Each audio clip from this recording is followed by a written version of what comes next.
Disclaimer: the content on this channel is created for entertainment purposes only. While some stories may be inspired by folklore, myths, historical references, or real locations, they are dramatized for storytelling.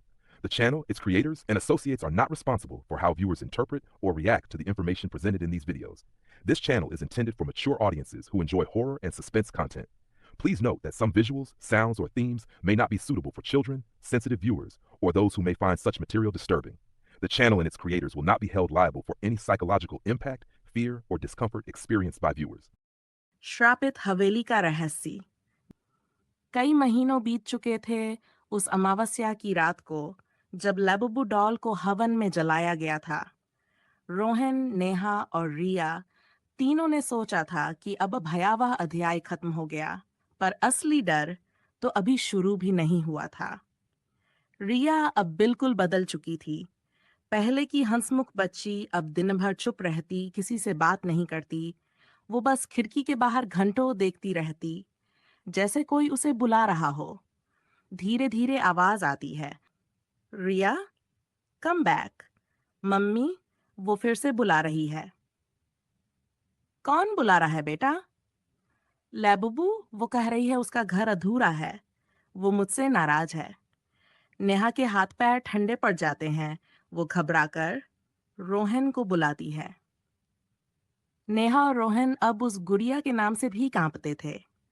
उन्होंने रिया को समझाया कि लैबुबू अब नहीं है, लेकिन उस रात कुछ ऐसा हुआ जिसने सब कुछ बदल दिया। रात का वक्त से किसी चीज के गिरने की आवाज। नेहा, वो आवाज सुनी तुमने? हाँ, लगता है किचन से आई है। दोनों धीरे धीरे बेडरूम से बाहर निकलते हैं, टॉर्च जलाकर चलते हैं। किचन का दरवाजा आधा खुला था। अंदर हर बर्तन जमीन पर गिरा पड़ा था और फर्श पर खून जैसे लाल निशान बने हुए थे। नेहन, ये देखो। रिया कहाँ है? दोनों रिया के कमरे की ओर भागते हैं, लेकिन रिया बिस्तर पर नहीं है। रिया कमरे के कोने में बैठी है, अंधेरे में छिपी। पापा, वो आ गई है। रिया के हाथ में वही बॉक्स था और बॉक्स के अंदर जली हुई लेकिन मुस्कुराती हुई लैबुबू डॉल। घर की लाइट्स अपने आप टिमटिमाने लगती हैं। रिया के चेहरे पर छाया फैलती है और वो बेहोश हो जाती है। अगले दिन नेहा ने वही पंडित जी को फिर से बुलाया। मुझे लगा ही था ये आत्मा हवन से नहीं जली, वो बस छिप गई थी। अब उसने रिया को पूरी तरह अपने वश में कर लिया है। तो अब क्या करें पंडित जी? हमें कैसे बचना चाहिए? अब साधारण उपाय नहीं चलेगा। इस बार हमें उसके मूल स्थान पर जाना होगा जहां ये गुड़िया बनी थी। नेहा, आपका मतलब है कोई जगह है जहां से ये सब शुरू हुआ? हाँ, मैंने पिछली बार से ही इस गुड़िया के बारे में तहकीकात शुरू की थी। पता चला है कि ये राजस्थान के कुलधरा गांव के पास एक पुरानी हवेली में बनी थी, जहां कभी गुड़ियों के अनुष्ठान होते थे। वहीं किसी अंग्रेज ने इस गुड़िया को नाम दिया था लबुबू। नेहा और रोहन के रोंगटे खड़े हो गए। रिया को होश आ गया था। वो चुपचाप सब सुन रही थी, लेकिन उसकी आंखों में अब एक अजीब डरावनी चमक थी। हाँ, मुझे पता है, उस हवेली का रास्ता। अगले दिन सब लोग मिलकर राजस्थान की तरफ कार से निकलते हैं। लंबा सफर, वीरान रास्ते और कार में सन्नाटा। रिया बीच बीच में गुनगुनाती थी, वही पुरानी धुन जो लैबुबू बोलती थी। रिया, ये गाना कहाँ से सीखा? लैबुबू ने सिखाया, वो मेरे पास बैठी है मम्मी। रिया, बस करो ये बकवास। अचानक कार के आगे एक छोटी बच्ची दिखाता है। सामने सड़क पर एक छोटी बच्ची खड़ी थी, हाथ में गुड़िया लिए हुए। लेकिन जब रोहन बाहर निकला, सड़क खाली थी। ना कोई बच्ची, ना कोई गुड़िया। लंबा सफर तय करके वे आखिरकार हवेली के पास पहुंचते हैं। वो हवेली मानो सदियों से किसी का इंतजार कर रही थी। टूटी खिड़कियां, दीवारों पर उभरे चेहरे और अंदर से आती ठंडी हवा। हवेली के दरवाजे पर लिखा था, जो अंदर जाएगा वो लौटकर कभी नहीं आएगा।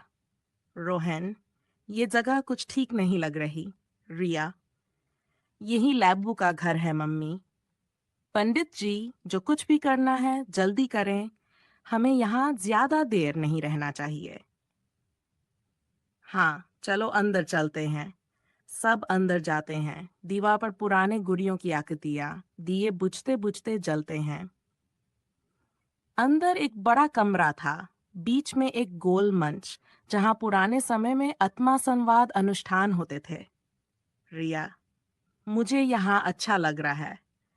रिया, तुम्हें क्या हो गया है? लैबुबू खुश है मम्मी। अब वो हमें हमेशा के लिए अपने साथ रखना चाहती है। रोहन ने दीवार पर कुछ लिखा देखा, पुराने संस्कृत के शब्द।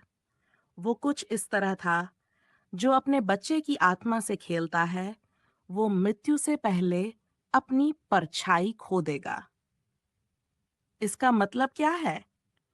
इसका मतलब है, जिसने इस गुड़िया को बनाया था, उसने अपनी आत्मा बच्चों के हंसते चेहरे में बांध दी थी। और वो आत्मा आज भी बच्चों के शरीर ढूंढती है ताकि जीवित रह सके। तो अब हमें क्या करना होगा? हमें वही अनुष्ठान दोबारा करना होगा, लेकिन इस बार रिया की आत्मा को बचाने के लिए। कमरा हिलने लगता है, दिए जलने लगते हैं, ठंडी हवा बहती है। अब देर हो चुकी है पंडित। लैबुब डॉल अपने आप हिलने लगती है। दीवारें कांपती हैं। हवेली की छत से रेत गिरती है। और उस पल सबको समझ आ गया, लैबुबू अब हवेली की नहीं, बल्कि उनके भीतर की आत्माओं की मालिक बन चुकी है। आगे क्या होगा, ये जानने के लिए देखते रहिए। खूनी थर्सडे लाइक करें, शेयर करें, सब्सक्राइब करें और नई डरावनी कहानियों के लिए बेल आइकॉन को हिट करें।